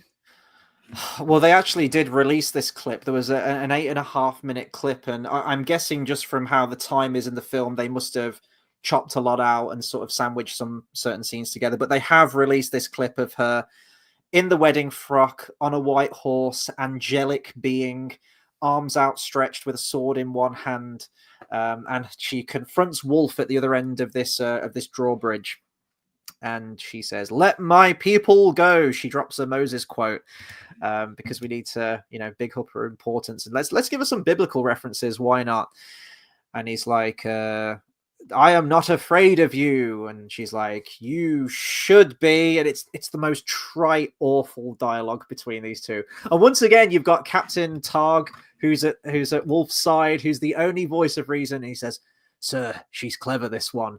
Probably best not to take the bait." And he's like, "I care not with what you say, Captain Targ, voice of reason. I am going to engage her in single combat." So he does just that. Fighty, fight, and she gets the upper hand very, very quickly and beats Wolf in combat. It's Again. like 80 pound again. Yes, 80-pound woman against, physically stronger, imposing guy who's trained with a sword much longer than she has. And she's like, "Look, you said if I beat you in single combat, you will let my people go." He's like, "Yeah, you got me. Sorry. Okay, as you wish. I will let your people go." And then he says to Captain Targ, he's like, "Attack Helm's Deep." And Captain Targ says, "No, I'm not going to. You are a man of little honor, and I will not obey you." So Wolf swiftly kills him, and then tells all the Dunlendings to attack Helm's Deep, which doesn't last very long. They kind of run up the drawbridge and then flee. There's no sort of like big battle scene, really. And then doesn't Hera just continue fighting? She re-engages Wolf at this point, I think, doesn't she? Yeah, they fight, and then there's an eagle turns up. That's right. Yeah, the Eagles I can't are even coming. remember. This was like at 1:00 in the morning. This is where I was like, Oh, so Freylaf has donned the armor of his father, Helm Hammerhand, and he's on the horizon. And Freylaf comes in with all of his troops to save the day at the end. And all the Dunlendings are really superstitious people, and they actually think that it's Helm Hammerhand, the wraith of Helm Hammerhand, back from the dead to exact his vengeance. So all of them flee Helm's Deep and start getting out of there. And yeah, Freylaf. It's interesting. Can you remember what Freylaf is meant to do at the end of the lore of his story? Who does he kill? Does he kill anyone important? Old Freylaf? wow, before that. So what he's meant to do is gather some Gondorians Oh, that's right. and Yes. attack and attack Wolf at Edoras. Yep. Completely different location. He's meant to have a fight with Wolf, and he is the one that's meant to kill Wolf. Mm-hmm. How does it turn out, Chris? I'm about to find it right here. Give me a second. Here we go. Soon after the winter broke, then Freylaf, son of Hild, Helm's sister, came down out of Dunharrow, to which many men had fled, and with a small company of desperate men, he surprised Wolf in Meduseld, yes, you're correct, and slew him, and regained Edoras. I mean, it's... Guys, Philippa, Kenji, anyone, it's all right there, it's all right there. The hard part's done. Oh, yeah. And how did it go in the film? Oh, Hera does that. I know it's an anime and I know it's larger than life, but she does this like crazy kung fu cartwheel flip over Wolf, which like just took me right out. And she uses, I believe it's similar to how the fight with them went when they were younger. And I'm like, I get what you're doing. You're bookending this whole thing. She takes the shield and then she like does this superhero jump through the air. And I don't know, it's edited really awkwardly. Does she just kind of like jab the shield into his chest or his throat does and it in pins him his down to the neck ground? and Yeah. then chokes him out with it? And yeah, so Hera, unnamed daughter of Helm, is actually the one. Depending what the history books tell you, that ain't true. You'll never hear of this in the history books, but this is how it really happened. Hera, Helm's daughter, was the one who took down Wolf and saved the day. And when you think of all this, how the fuck is no one talking about her? Right? How is she not a legend? She's not exactly dressed subtly, is she, during this whole battle? Then there's plenty of witnesses. Yeah. How has no one mentioned this? Yeah. Oh, so it says here, yeah, Wolf. Oh, there's one bit. Yeah, I wanted to talk to you about this. So right before he dies, there's a bit which looks like Wolf stabs Hera. Like how it's shot, he kind of like lunges up, and she kind of recoils, like, and I thought, oh, is he? Are we killing her off? Has he stabbed her? I don't know what happened with that scene because then she just like immediately re-engaged him, and it looks like he's almost purposely missed and gone under her arm. It's a very strange thing. I don't know if you can remember that scene. It was straight because I thought, oh shit, she's been stabbed. She's probably mortally wounded. No, I don't know what happened with that scene. It's very strange. So what happened? They didn't do it so subtly. So he's kneeling, isn't he? Yeah. Because she's beat him again. She beats him like 4 times in this movie. Yeah. And it shows like a close-up of like the dagger on his back, then shows the wide of it, and he runs at it, and like you said, you're meant to assume that he's stabbed her, but no, she caught it. That's the whole thing. She caught it. She wasn't stabbed. Oh, okay. Crazy. And like she's like, she doesn't look like the strongest of people. And she's got this big bloke's arm just like caught under and trapped, and you think that's not realistic. But yeah, she bath time, Hera is the one that kills Wolf. Yeah. And as you mentioned, right after this is where she names the keep. She names it Helm's Deep. So we have Hera to thank for that as well. I think pretty much after that, it's just like the wrap up then, isn't it? We go back to Edoras and it's being rebuilt, Meduseld, and they say that they have a new keeper of Isengard who offers them friendship to the new king. So Freyolaf's being crowned, and it's Saruman the White. And we've kind of alluded to this already. It's like one very, very quick line from Christopher Lee, which they've pulled from whatever. I mean, that is in the appendices with Saruman showing up and pledging fealty and allegiance with them. So I'm not opposed to him being there, but the line felt incomplete, as we mentioned earlier. It's like it's an incomplete sentence. It's like, should you ever need assistance? Yeah. Cut. Move to the next scene. It's like, is that all you've got? You do all this bigging up, and it's that one line, and that's it. We move on from it. Brilliant. And then then we cut to a discussion with Hera and her cousin outside, Freyolaf, where he says, Hera, it should be you on that throne. Like, I am not worthy. It should have been you. And she's like, I care not for crowns and, accolades and all these things. It's like, really? Well, you've got plenty of them already. Why don't you just go and become queen as well? Why not add that to your list? But she says, I will marry no man, and I am going to go and live or find the shield maidens. And the middle-aged chick goes with her. And I'm like, okay, she will marry no man. And she's shacking up in a female commune with this old middle-aged lady. I'm like, hey, you do you. I mean, I'm reading between the lines through all this, but bloody Brokeback Mountain Doom over here. But right before she rides off, we get kind of a verbal cameo of another character, and this killed me. I was ready to walk out during this scene. This is this film's equivalent of what the Battle of the Five Armies does with the whole Strider name drop at the end of the film, where they're trying so hard to just cram an extra cameo in there. Yeah. She says, the orcs I came across earlier talking of rings, there is a wizard who really wants to know about this. And initially I thought, oh, Saruman? Because he wants to know about rings. He's curious about all those rings over there. And she says, he's like, what is the name of this wizard? And this wizard has many names. And she holds a letter which has a seal from this wizard. I'm like, okay, so it's like signed by him or something. It's a what do you call it? Like a summoning, almost like a summoning letter, really. And it has Gandalf's rune on there. And she says he goes by many names, but in these lands he is called Gandalf. Yeah. And I was like, fuck you. Fuck you. And then I think the film just ends with her riding off to go and meet Gandalf and to shack up with the Shield Maidens. And then we end with a final voiceover from Eowyn, once again reaffirming how amazing and awesome and how wayward and free-spirited our beloved Hera is. And I think that's where it ends. And then we cut to credits, don't we? Yeah. That's our War of the Rohirrim. A Hera story.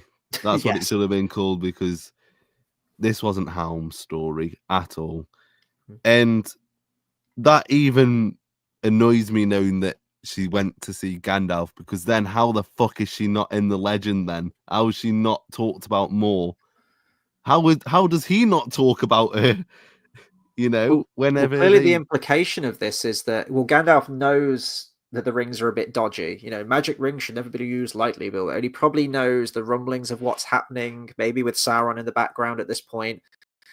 But it sounds like to me that Hera gives Gandalf invaluable information in regards to the rings, which can sort of start the cogs turning in Gandalf's head, maybe. yeah. Let's hope it's the rings of power, Gandalf. Grandalf over here, because fucking, and just think, right, guys, that this is all part of Peter Jackson's story. So when you watch The Lord of the Rings, this is all canon. This is what I had high hopes for Hunt for Gollum, but I have none now. And I think Bath Time summed it up perfectly earlier on. I think if they mess up the Hunt for Gollum, I think that you'll have to say The Lord of the Rings was a lucky fluke, because this is on their record. The Hobbit is on their record. It's not looking great. It's the level of fan service as well that gets me. It's kind of what Disney always do with Star Wars. There's always moments, or always scenes, or always lines where it's like, do you remember it from the original trilogy, or whatever it is? And there are some lines peppered throughout this which are directly lifted from the films, or very much a play on those words. There's a scene, for example, where Hera goes, Crebain from Dudland, Yes. the crows. And there were a few more. I can't remember them all off the top of my head, but there were a lot that I was kind of clocking on to. Similar verbiage and similar ways of saying things from the trilogy. Yeah, it's like, why do we keep doing this? How about we craft new lines, new memorable lines that still sound very Tolkienian and very Lord of the Rings-esque, but don't just pilfer from what we've seen before. Yeah. I Yeah. think this is it for animation for the Lord Yeah, of the me Rings. too. I think, Yeah. what are we on box office? It's not doing great. Yeah, I think it's going to have to be after this weekend, because I mean, it was released a little bit ago in the States, wasn't it? I think it was released before us. We got it yesterday, so we're still very much in opening weekend at the moment. I'm only going by Wikipedia here, and the budget was 30 million, and the box office so far is 3.8. So, oof. And then you got to think about marketing as well. So, what do you say? Usually double the budget, so 60 to 100 mil to break even. I don't think this is going to have the legs, because I know you went to a late showing, but you mentioned there weren't many people there. I think that there's a lot of competition at the moment, especially for sort of family films, kids films. There's Sonic 3 out at the moment. There's Paddington, which is either out at the moment or coming out next week. You've got the Christmas period as well that a lot of people are going to go to. I don't think an anime film about the War of the Rohirrim is really going to get asses in seats. I think you're going to have an initial buzz from the Tolkien fans. But I don't think it's going to have much staying power. It's not going to have the repeat viewings which a film like this needs, well, any film needs really, to make money. Lord of the Rings was a worldwide phenomenon, loads of repeat viewings, and even The Hobbit was harping off the success of this. This feels like, let's just throw it out there, which actually, I didn't mention, this is literally the reason that this film was made. It almost feels kind of like an insidious way that this film was even made in the first place. So this film was fast-tracked in 2021 to prevent New Line Cinema from losing the film adaptation rights for Tolkien's novels. The only reason this film exists is for a company to hang on to the Lord of the Rings, basically. I guess it's a 10-year thing then, is it? If they go dormant for 10 years, that's when it's up for grabs. So, well, I've heard that the Hunt for Gollum film's been split into 2 movies. Yeah. Why? I mean, the appendices for that are very, very small as well. Probably, actually, maybe like the same length of Helm Hammerhand, if not smaller. Yeah. You've made some predictions on the video on your channel where you think that Aragorn will be accompanied by someone on his quest in hunting for Gollum. And not Gandalf. He will have, It'll be Arwen. Yeah, I think so too. It's kind of Wow. like the thing, I guess, like you can't have Aragorn travel on his own because I guess he could have conversations with Gollum, but I think Gollum's in a sack at that point. Is he just like slumped on his back, like, and he travels? Do you know how like far Aragorn travels with Gollum in Yeah. tow? It's insane. Fucking 66, ages. yeah, 66-year-old Viggo Mortensen carrying this bag with Andy Serkis in it. But I think he's gonna have some kind of traveling companion because they're gonna want conversational scenes with him and Aragorn. So, I mean, does this give you hope for no. Middle Earth content? You know, I always thought, you know, I was never really like a massive Star Wars fans. Like I like the originals, but they weren't like my top films. Right.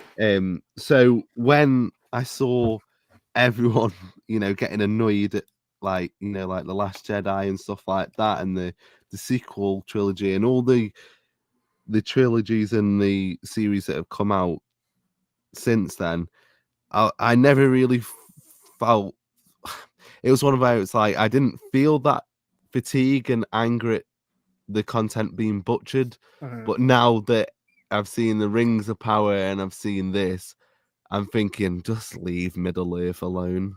Yeah.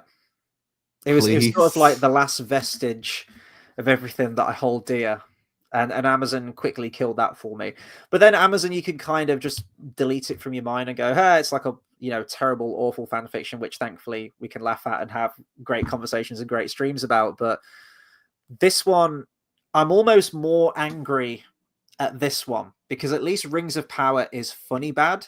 This is sort of helmed by most of the same crew and the same studio. And I know we got burnt a little bit with Hobbit trilogy, but there were still bits in those trilogy that felt like its heart was in the right place. And you could argue that the circumstances of that trilogy and how rushed for time they were and no planning and whatnot, there's a lot of stuff that went into those trilogy, into that trilogy that kind of made it an inferior product. But this one, there's no excuse for. This one's just, it's that lack of potential and just kind of pandering to modern sensibilities, bringing baggage into the story. I always harp on that same interview with Peter Jackson where he said when they were adapting The Lord of the Rings, they didn't want to bring any of their own messages, their own baggage into it. I think he refers to it. They just wanted to adapt Tolkien as closely as possible. And I don't know why they just can't do the same. They'd have, honestly, if they stuck their guns, I guarantee they would have had a hit. It's a bit of a shaky taking a chance on like anime. That's a little bit weird, but I don't know. I don't see many people taking to this one, to be honest. But maybe you mentioned like maybe we're going to be the minority on this. Maybe you're going to have a lot of people who really enjoy it.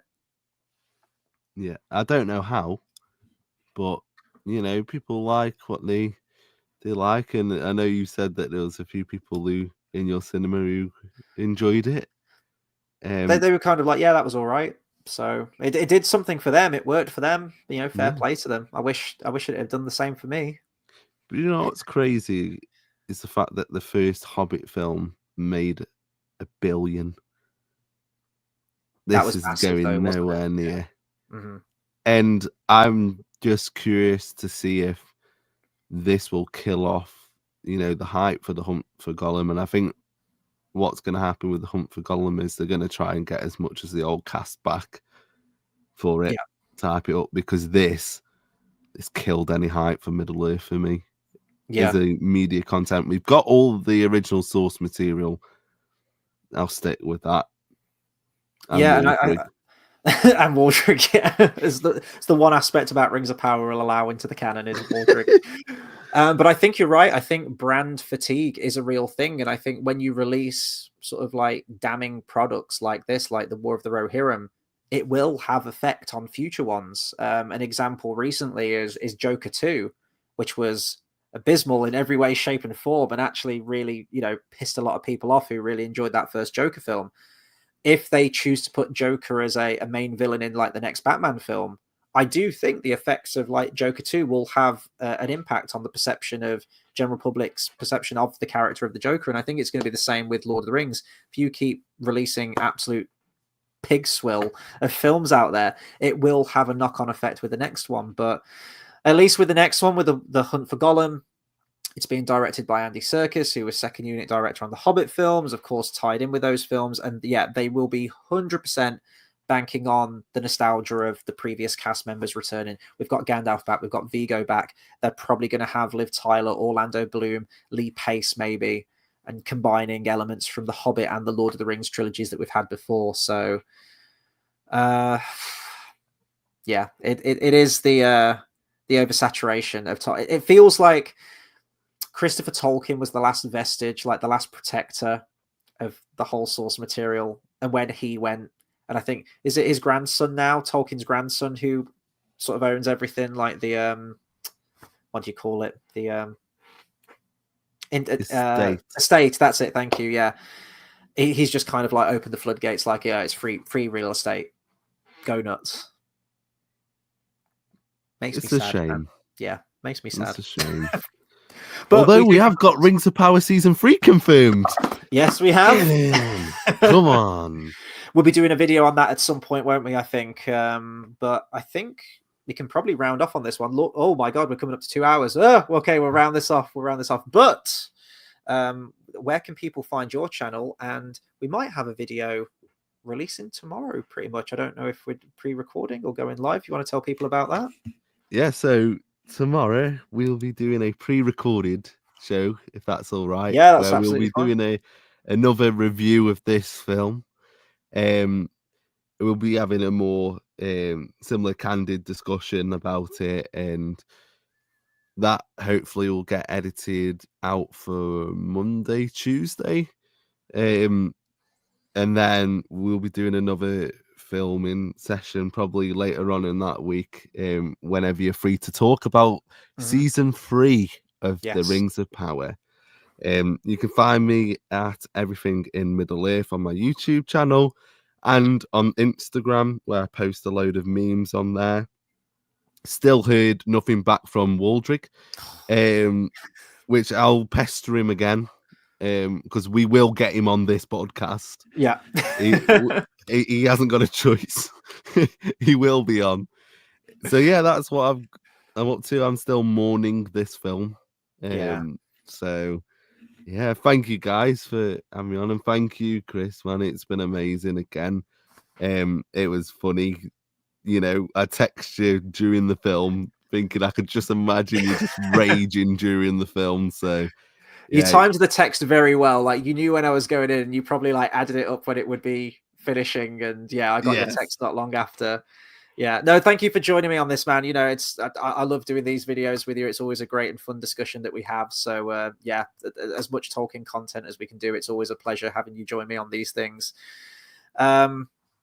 Yeah, oh God, these Tolkien adaptations. I think we're going to be having a lot more reviews similar to this, but I want something good, you know. Well, there's also the 10th anniversary of Battle of the Five Armies this December as well. Are you feeling old yet? Because I certainly am.